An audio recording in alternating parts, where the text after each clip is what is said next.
Hi to everyone who is watching and listening. Welcome to my Culture Talks, a series of interviews with people from all over the world who are sharing their stories and experiences living and working in different countries or with different countries and cultures, and talking about differences and similarities between those countries.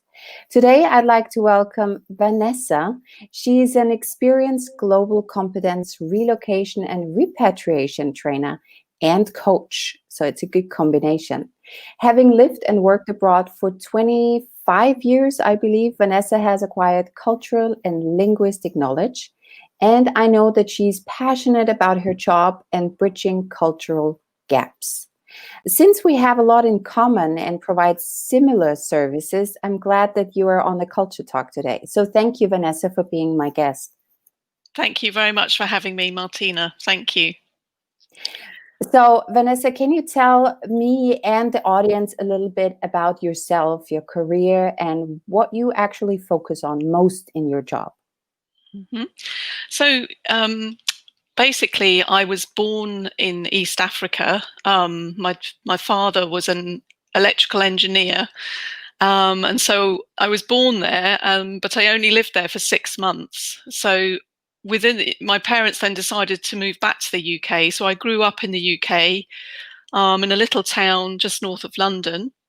And my father always worked abroad, so I was very interested in some of his travels, because obviously this is going back to the 1970s, and he always used to set off, on these 3-month trips to Peru or Australia or the Libyan desert, and he used to come back with this sort of suitcase covered in stickers, with you used to get all these nice stickers from airlines. And so I decided to study German, which was quite unusual in the UK. So you only got to study German if you were good at French. And there were 8 of us who did GCSE or O-level.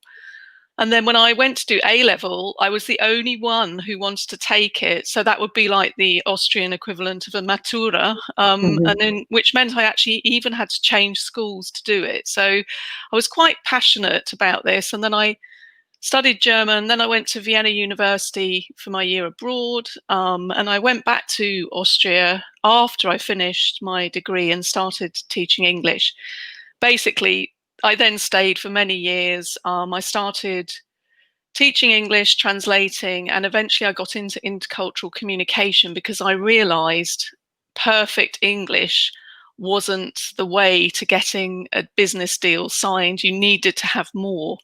And so, I mean, I still work in Austria. I work at the 𝐻 the University of Applied Sciences in 𝐵𝑢𝑟nbirn, as a guest lecturer, but I'm mainly doing things like cross-cultural team building and working in the UK, sometimes people going from the UK to Austria, preparing them for that, and a bit of repatriation training as well. So it's a good combination of everything. You have the languages, you have the culture, and you have the experience. So I know that you've been traveling, of course, between Austria and the UK. Have you been to other countries or worked in other countries as well? Yeah, so I mean, I also lived in Vorarlberg, so I mean, yeah, used to cross borders to go to work, right? This is another interesting element. So I worked in Switzerland and Liechtenstein.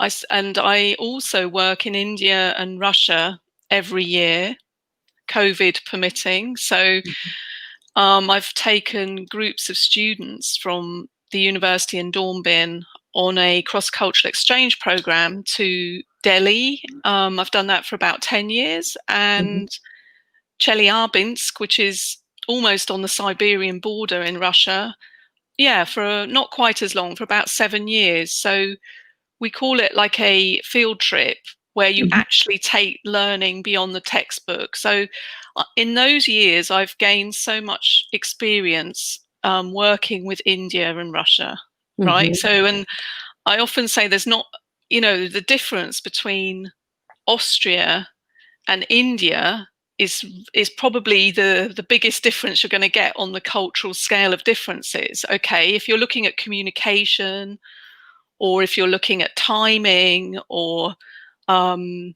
things like hierarchy, you know, like Austria's very, everyone's involved in decision making, and you don't talk down to people, you're always at eye level with people. Whereas in India, the Indian students sometimes get very shocked by the way the Austrian students talk to me. Firstly, they use my first name, and secondly, if they don't like something, they say it, right?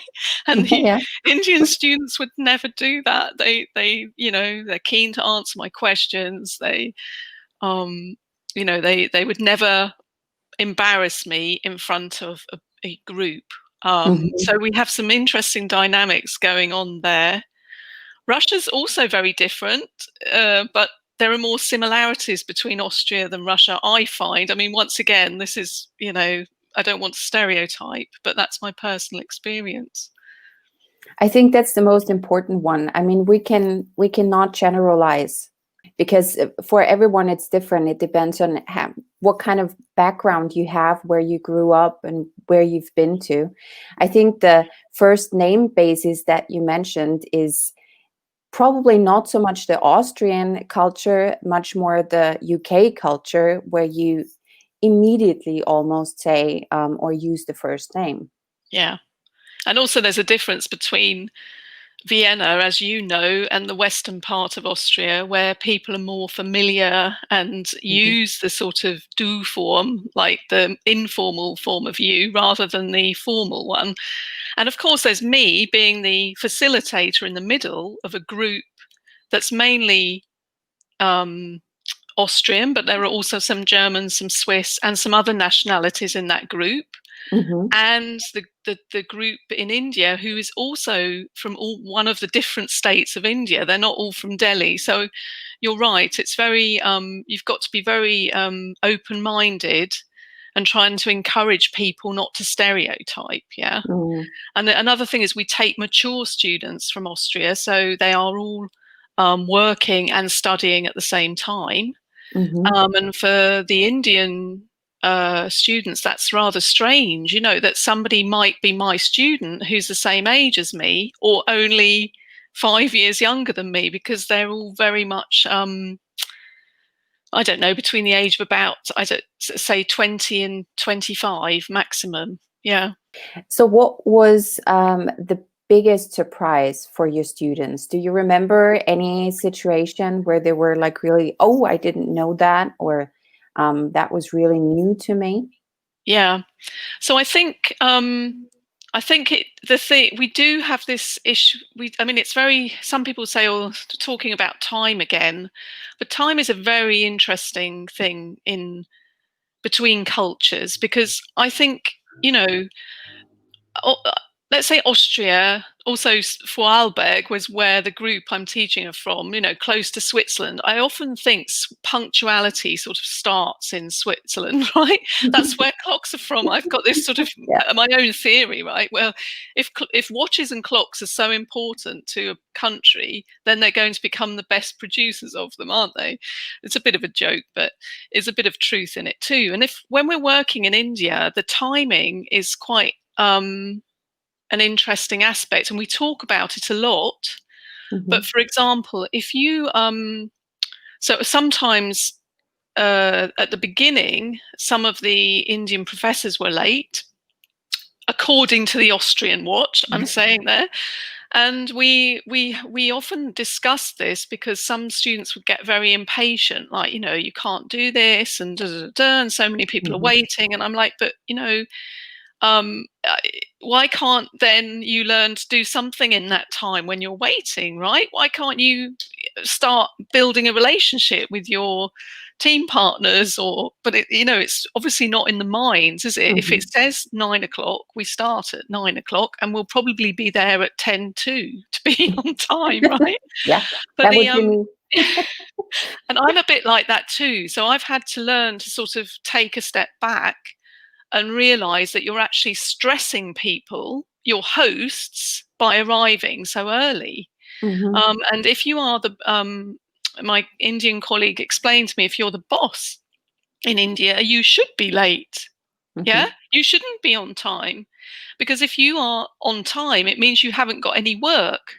Mhm. And there's no point being a boss. You're not going to get trust from your employees if you are on time, because they think, oh dear, the business isn't doing very well at the moment. Yeah. So Yeah. actually, things you've never thought about before coming from your world that you live in, you actually have to learn to accept. And sometimes coordinating team meetings, it's like, well, why don't you say, we'll start at 10, but get there at 10:30. But this is so difficult for people to do, right? Because Mhm. we're so programmed by our culture, especially when it comes to time. So I think that's one thing. And another thing is decisions sometimes change a lot in India. Like, so also the infrastructure of Delhi is quite difficult, right? You Mhm. can't, it's very difficult to be on time in Delhi because it's such a huge city and there's a lot of Mhm. congestion. But sometimes it's like I had to learn not to always feed information down the line quickly. So if I was told of a change to the program by my Indian colleague, I would say I would keep hold of that information for a bit before I shared it to my Austrian or German students, because it very often happened to me. I got to, there's a change in the plan today, we're doing this. I'd tell everyone, then the plan would be changed back and I'd have to go and tell everyone again, but it might be changed again. And Mhm. so all of this was causing me a lot of stress. So I just had to learn to hold on to information and not share it so quickly. Sounds like a basic thing, but it took me a while to realize that. In terms of time, what we learn also in Austria here is that you have to pass it on quite quickly because people are waiting for your response. So it's like, especially in those times now, we cannot wait to get a response or reply by email. We're Yeah. waiting Yeah. for it. So it's strange to hold on to that information. I think it would be difficult for me as well. Yeah. But you see, the thing is, because I would say the Indians and the Russians are very good at this sort of what do we call polychronic. They do Hmm. lots of things at the same time, so they're happy to wait for that information because they've got enough projects or things to be dealing with at the same time. Hmm. And it's this sort of working down the list. They don't work down the list in the way I would do, and I think we learn a lot from each other actually. Yeah, it's a good program. I really enjoy it because I think um, from the things, it's not so much the topic of the project that the students are working on, it's the working together that gives Hmm. them such valuable insights into how to work as a cross-cultural team. Of course, now they're working as a virtual cross-cultural team. It's not the same. You can't, you can't, you don't get the smells of going down through a spice market or whatever in Yeah. India. But at least they'll get that feeling of how can we work together and how can we make this work. But I guess it's even more complicated on a virtual team than being there, face to face and having those additional information as the smell, like you Yeah, mentioned. yeah, yeah. I say it's a poor relative of the real program. It's not a true, replica of it, and it can never be. So, Mm.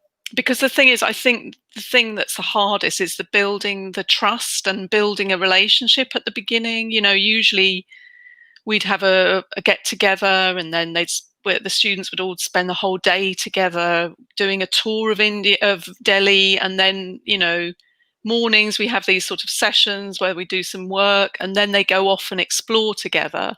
And Mhm. I often say they've seen things that I've never seen as a lecturer. They get to really go. They're invited to families. They go to weddings. They get to experience hospitality, and Indian hospitality is probably unbeatable. The Russians are very good too, actually, but it's this, the guest is God, not like Yeah. this sort of, oh dear, cup of tea and a piece of cake in Britain and that's it. It's very, very different. So this thing working online, I feel sorry for students all over the world actually at the moment, and for lecturers, because we're all doing our best, but Mm. especially for part-time students, if they're working online all day from home, working from home, and then they've got to do the adult, you know, they do sort of like an extra 15 hours a week online lectures. I mean, it's tough, isn't it? It is, yes. I hear that all the time also from other fellow, I mean, students and teachers and trainers. And also, I think you just want to speak to somebody, don't you, at the end of the day? My daughter's just started university in the UK, and she said, oh, I'd just like to meet all these professors in person. I think she has like 4 contact hours a week, but and they all sat, in fact, it was like a psychological experiment, because she was sitting there, they all met on the first day in a tutor group, all wearing masks. She's studying psychology, by the way, and then after the session, they went outside and took their masks off, and they said it was the strangest experience to actually see what somebody looks like, because your first impressions are this mask, you know. I mean, yeah. But I think, yeah, definitely missing some contact time, and some just being able to maybe work on a project together around a table, and not sort of in a Zoom group or Microsoft Teams or whatever people are using. Yeah, there are many platforms right now, and I'm hoping this will change soon. You know, we never know how long this may take. It will last for a while, I think, but I hope it will get better, and that we are able to travel and meet face to face again. So yeah, would be nice. Yes, would be nice. You mentioned the program with India, so you do the same with Russia as well? That's the same. Yeah, it's also a great program, because, I mean, most people, if they've been to Russia, they'll have gone to St. Petersburg or Moscow, but this is in Chelyabinsk, which is really sort of deepest Russia, let's say. It's quite an industrial area.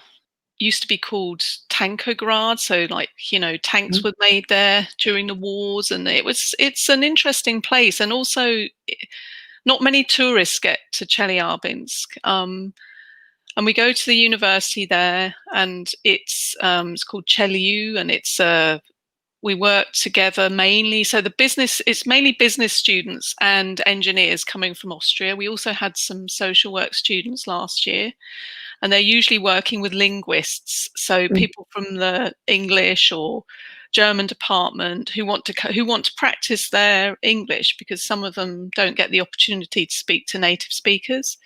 And it's I mean, it's a very different program to India. And what's great about it is you really also get to know people and their families, and sometimes we get to go to companies to see how they're working, and it's a really, and we get to see these, you know, dacha, these garden sort of houses of Russians, and it's a great experience. And once again, the hospitality is just unbeatable. You know, they're always looked after a lot, taken to various places, go to concerts, go to the opera.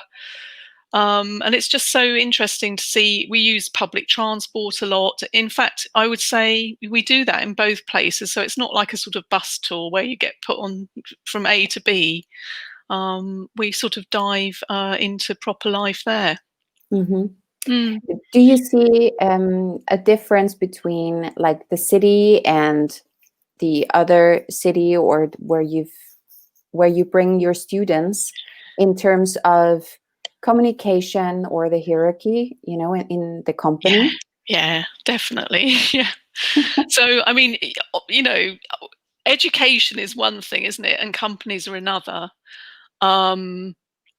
I think the students again see the hierarchy at the university because of all. You have to remember people's names. As formality of speeches is incredible compared to, let's say, Austria or the UK. You know, you've got to introduce everybody, thank everybody, have to remember everybody's names. So, and the students do all of this, and it's quite an experience, because you have to really think on your toes. You know, and I would say in company, some of them get to go and see companies, but most it's not as easy to get in to companies as it used to be. I must admit that. So we probably we also interview people who are living there as like expats, like Brazilians, and they tell us, they give us a lot of insights into companies.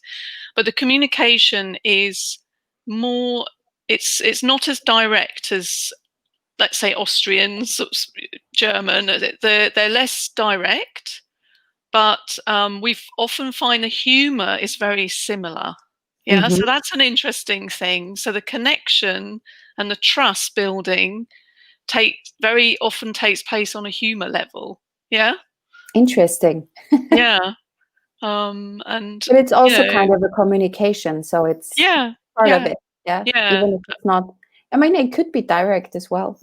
Yeah, definitely. humor. No, it is. Yes. And I think also, this is another thing I wanted to say, is that very often I'm working with people who, like professors who are the same age as me or older, and then you've got the students.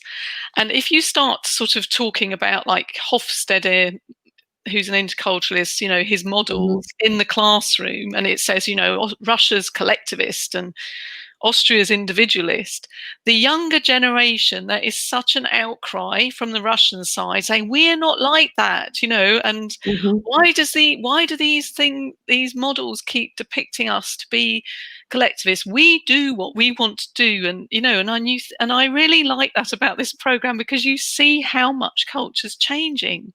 Okay. So, you know, who are these models? And I do use them in my teaching, not so much in my training, but some of the ideas or concepts behind them I use. But you can't really apply them to some of these countries that are really going through massive change at the moment. Yeah. And especially the younger ones. Yeah. I think we also have, I mean, Austria probably will stay individualistic. But in Russia, yes, I think, or in other countries that you notice, the younger people change. Yeah. Yeah. And it's the same in India, actually, on that note. So it's interesting times to look at some of these models, you know, because they're not really, they're useful if you're going, look, you know, if you're looking at continuums and how can I compare this to this, and do I need to speak more directly or more indirectly to build up a relationship with this person? But I mean, sometimes we need to do that within our own culture too, right? You know, I'm told I'm quite direct for a British person, so sometimes I have to like filter what I'm trying to say through, you know, sort of dancing around the roses a bit, you know, to get there. But I think, you know, it's really, that's the thing, isn't it? Culture's changing, and you're right. A lot of countries that were seen or depicted as collectivists are becoming more individualistic. Whether or not that's a good thing, you know, I can't say. We might have to schedule another call for that, if that's a good or a bad thing. Yeah. But what was interesting, sorry, about this pandemic was that Trompenaars, who's another interculturalist, he actually looked at this as a reaction towards COVID-19. Who's dealing with it better? You know, is it the people who are collectivist or the people who are individualistic? The people who are, I don't know, more specific about their culture, or more diffuse where things work? And I'm sorry, I don't want to get into too much of this theory, but, you know, and actually what he realized was, with coping with the pandemic, and I did admire some of his work here, was that the collectivists need to become more individualistic, and the individualists need to become more collectivistic. So, you know, if you're from a collectivist culture, let's say a bit, Italy could be in that category. You've got to stop seeing all your family in this case, because you're going to spread the virus. And if you're individualistic, let's say Britain, you need to think about your neighbours more. So I thought that was an interesting dynamic, you know. In a time of a pandemic, we really need to think about these things, and we need to all move a little bit. Yeah, because that would be the ideal way to, you know, get through it. I also saw some articles about that, you know, how we deal with that, how we cope with that situation. And you can tell also here in Vienna, you know, the different groups with different cultural backgrounds, how they react and how they react to the government and what they need to do. So it was quite interesting for me to look at that, you know, from that perspective and say, okay, for me personally, it was never, or it has never been a problem wearing a mask.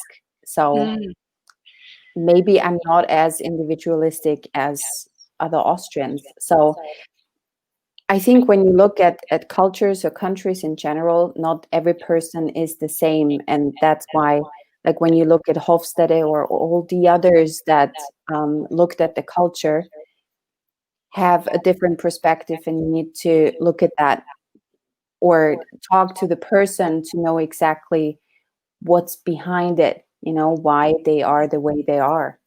Exactly. So never forget the individual in all of this. Yeah. So, Yes.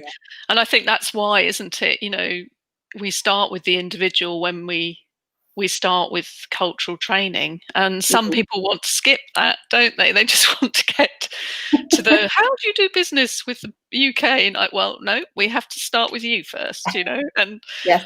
and you and your culture, and then, because otherwise it's pointless, isn't it? You know, then we might as well just have one of those books that says do business in, and yeah, don't. Sometimes it's helpful to have that. You know, I offer web trainings Mm. where you get an insight of, you know, Oh what yeah. you should do. But I always start in the beginning, okay, look at your own values. What's important to you, you know, when you travel, and what might be the culture shock, you know, when you travel or do business with other countries and cultures, where could you have difficulties? Yeah. And that's where people end up, comparing and having that, also that typical culture shock, and say, okay, that's not how we do it. Yeah. Yeah.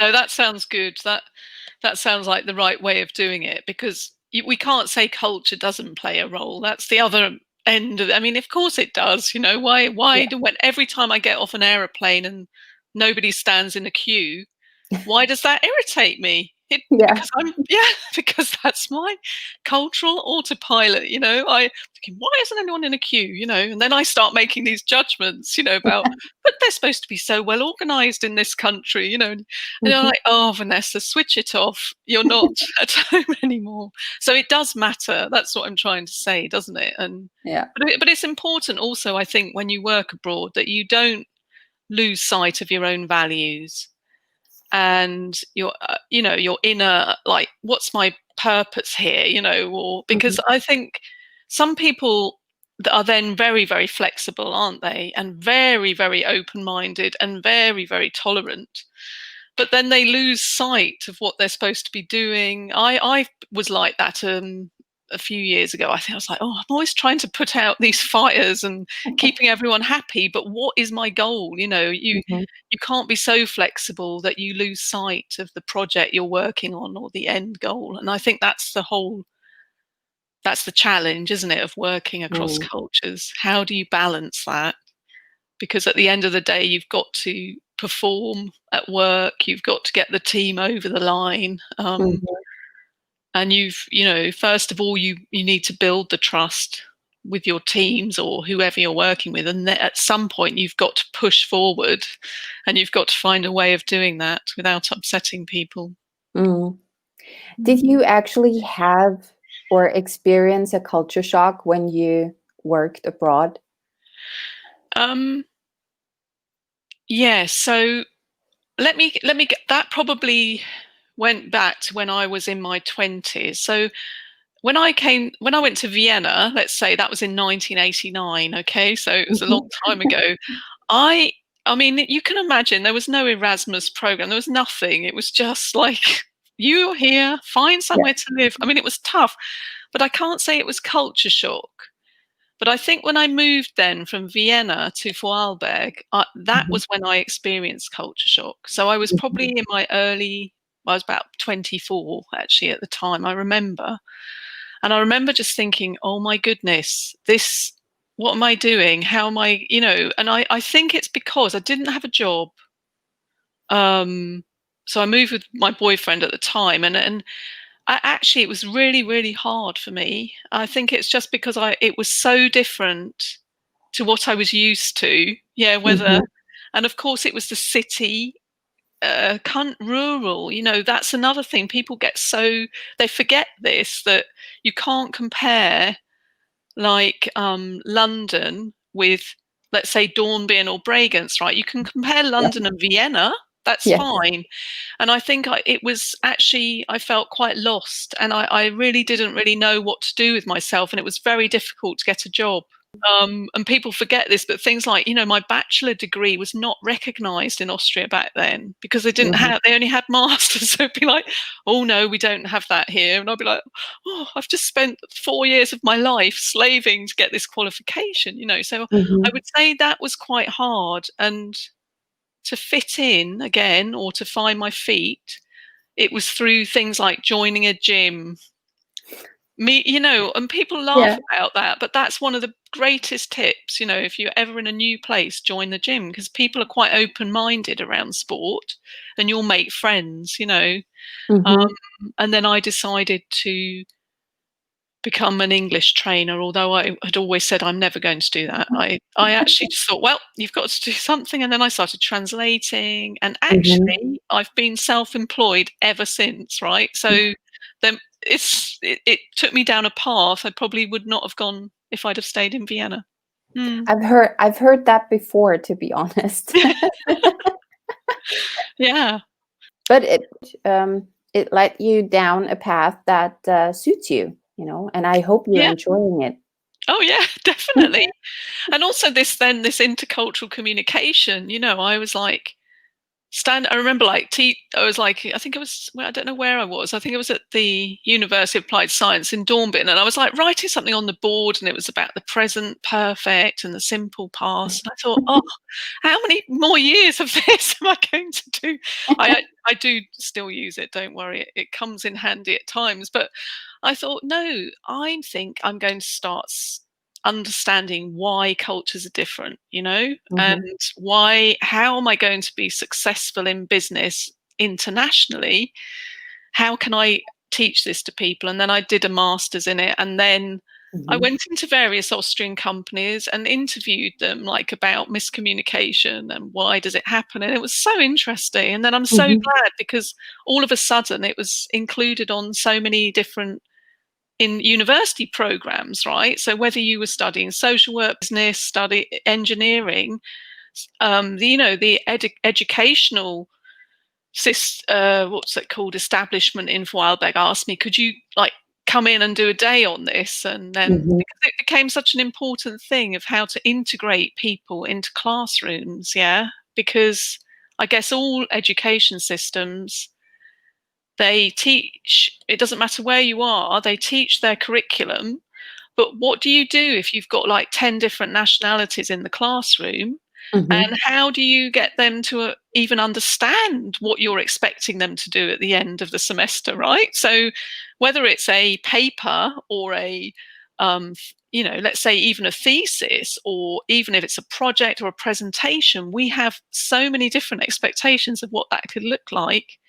And we don't want like international students to go home saying, oh, didn't like it there, nobody made us feel welcome, but it's a lot of things to think about. So I think, in many ways it's made my career very interesting, I must say. Yeah, I'm sure.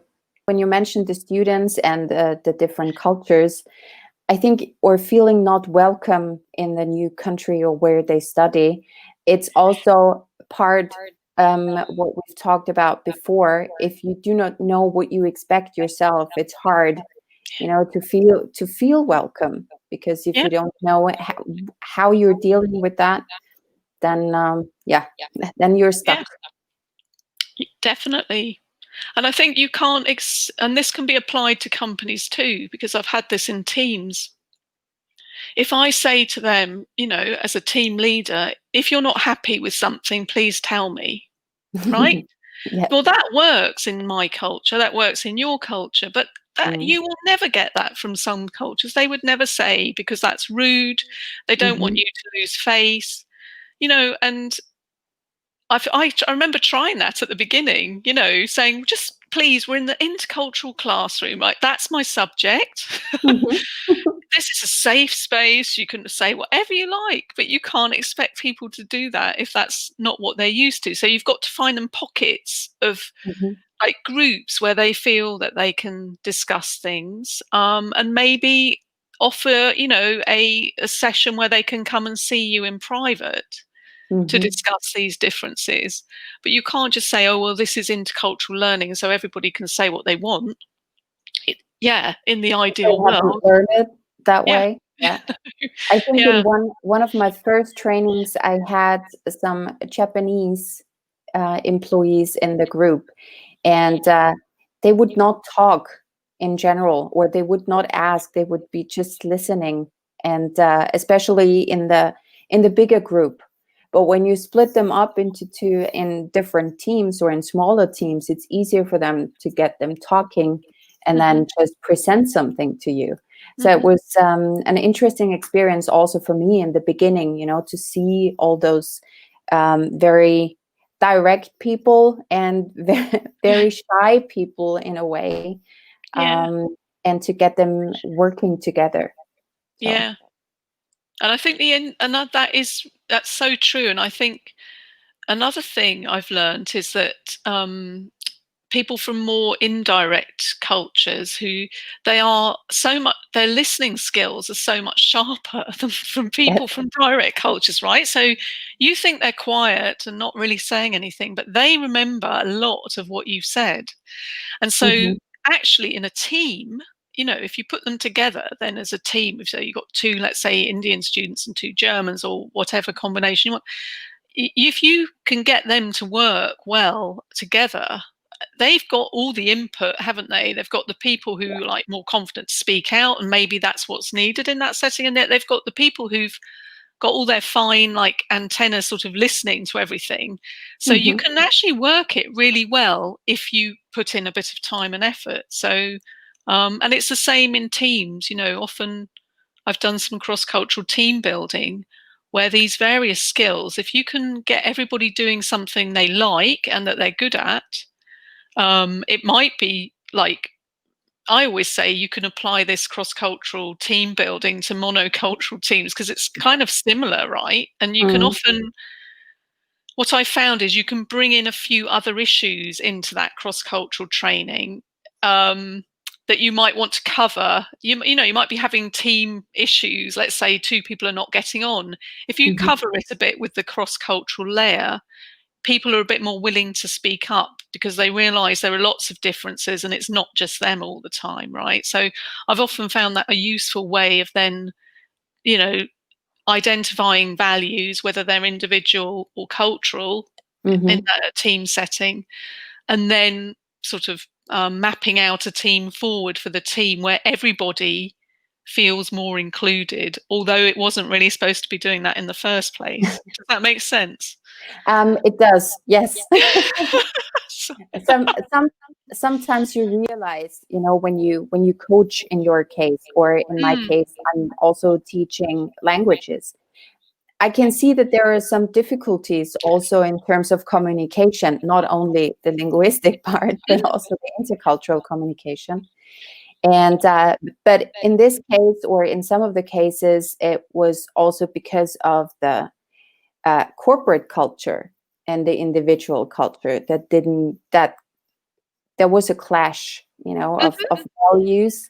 And it was also interesting to see, and I was trying to explain to them, you know, why this might be happening, or why they have difficulties with, or talking to them. So it was yeah, it's always very interesting, and it's never part of no.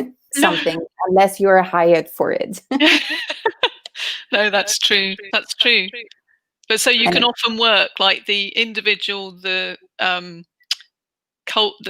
national culture, the company culture, and you can often align all these things, right? And it can mhm. be a very dynamic way of training people, I think. Yeah. Yeah. And it's also so it's surprising sometimes to hear, oh, I didn't know that, or that was the Yeah. reason why. And I'm like, you've been working in this company for so long and you haven't seen that or realized that. So they're either not the good listeners, perhaps, or reading between the lines. Yeah. So it's always kind of a shock or a big surprise, aha moment, when they hear that. So it's definitely, yeah. And I think that's the same with if you've got maybe somebody from another country who's been living and working in that country for like 15 years. In one of my training courses, somebody, we were talking about culture, and they said, oh yeah, I've always not liked this about Britain. And everyone like, look, but we think you're British. And he's going, well, no, I'm Brazilian, but because they're almost like part of the team, and they understand the jokes and but of course so it was interesting. They learnt, although they've been working together for 15 years, they learnt something about a colleague who'd been there for 15 years and they didn't know. So interesting. Yeah, because we tend not to ask in some cultures, at least. Yeah. There is no relationship building necessary in some countries or cultures. And that's why it might be also a surprise or get to know the people better in a team building workshop, where they actually ask some more questions to get to know them better. So it's it's true, isn't it? That foregone conclusion that we are a team. All right. So going back to all your traveling, going back to the UK, or where you mostly grew up, did you have another culture shock going back? Yes, I did. The thing is, being an interculturalist, I knew it was going to be difficult. I mean, I was away for 23 years when I came back. I came back 6 years ago. So definitely. I was kind of looking forward to coming back, I must admit. I was looking forward to sort of being part of my home culture, I suppose. But it is difficult, and it was difficult. And I think it's taken me a long time to settle in completely. I think I had this front on at the beginning, like, oh, it's all going to be fine. And I know all the curve, and you start off, it's honeymoon, and then but actually there were things that irritated me to start with. I found things very dirty. People laugh at me about this. They say, I'd be like, why doesn't anybody clean the table in this cafe? I was used to 𝐴𝐵𝐵 cleanliness, which is very, it's probably one of the cleanest places on the planet. So, and then the weather was quite hard. It gets dark earlier in the winter. It's very wet. And to be quite honest, I had to also think about restart my career again, get contacts. I felt like almost being a foreigner in my own country, to be quite honest, for a while. Couldn't get a credit card. They said, no, you don't have credit card rate. We don't have any history of you at the bank. And you're like, oh my goodness, this is just too much, So it was basic things that were hard. Also with the kids, I found, they had a lot of physical freedom in Austria. They could walk to school when they were about 5, 6. They go to kindergarten. Here, no, everybody's, taking kids here. I remember sort of almost having an argument at the my daughter's gymnastics club because they said she wasn't allowed to walk home, right? And she was 12. And I was like, oh, come on. They were like, no, you've got to come and pick up. So those kind of things I found quite limiting. And maybe the other thing I found difficult was that on my street, it's a bit like this British, my home is my castle, and privacy. Hello, door shut. Whereas I was used to my apartment in Bregenz, where everyone would say, oh, Vanessa, do you want to come over for a glass of wine? Or, I was a bit, things like that I found difficult. And also I missed Lake Constance. I mean, who wouldn't, right? Yeah, that's true. And my kids were going, where can we swim here? There's nowhere to go. And I'm like, I'm sorry, there's only a local swimming pool. We're right in the middle. We're just we're London. The countryside's beautiful, but couldn't offer them a replacement for that, I'm afraid. So, but it took time. And then, what I think I've learned is you have to sometimes compartmentalize things. So I can't you know, living on the 𝑡𝙗𝙩 or the Lake Constance was absolutely beautiful. If I start thinking about that every day of my life, oh, I miss it. Oh, why don't I have that? I'm going to get depressed, aren't I? So you have to start to learn to compartmentalize things as memories. I've heard this from a lot of people, and then it kind of works. And then, you know, you find ways of you know, getting exercise rather than hiking up a mountain. I can go mountain biking here, or I can do other things. So things, you know, and the gym again was a great place of settling in, and I loved that here. I loved the fact it was so inclusive, and you know, you've got people from the age of 20 to 80 doing Zumba, and I Yeah. just thought that was just a wonderful experience. So I think you have to be open-minded to see your own country with different eyes again, and maybe not just try and slip back into your old ways, which for me would have been my pre-university years, right? And life's changed since then. I've got different interests and different needs as a person, I guess. I think being away for 23 years, it's a long time. And It is. and I'm sure that it wouldn't have been so bad maybe moving from Vienna back to the UK, because again, the city, perhaps. But moving from Vorarlberg, the countryside, and going back, I think it was even harder. But the time in between, not only you change, but also, of course, your country changes and the people change that you used to know. So yeah, it's never easy to go back. I mean, in my case, it was when I came back from America to Vienna, the first thing I noticed was that they are not as friendly, even though it might be just not as sincere, you know, in America. But this is the first thing I noticed. I came into the shop, and the woman was like, "What do you want?" And it was like, I'm not sure if I want anything right now. I'm gonna leave the store again. So not happy to work there. It was the strangest feeling for me coming back. And small things like not that the shops are not open on Sundays, and that you cannot go shopping 24/7. So that was a big change coming back for me.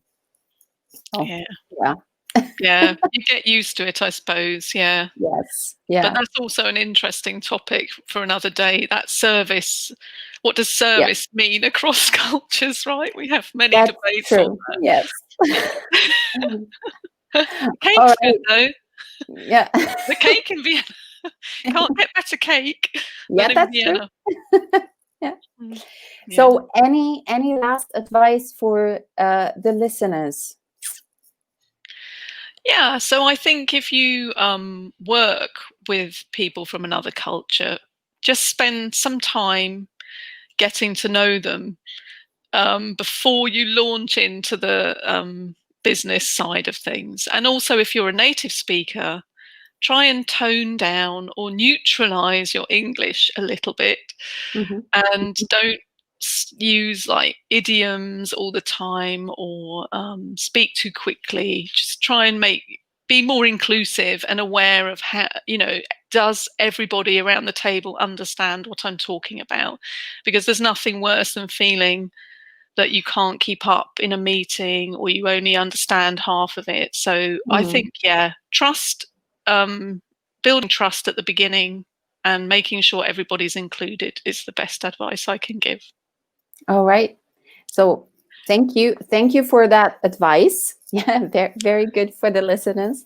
And also thank you for taking the time today and sharing your thoughts, your experiences that you've had, and all the programs that you mentioned. I think they're very, very interesting, and I hope that you are able at some point to go out and travel again. And thank you all out there for watching today. If you'd like to know more about other cultures, intercultural training, or expat training, please comment below or send a message. And if you like what you hear, follow our Culture Talks and share it with others. So talk soon.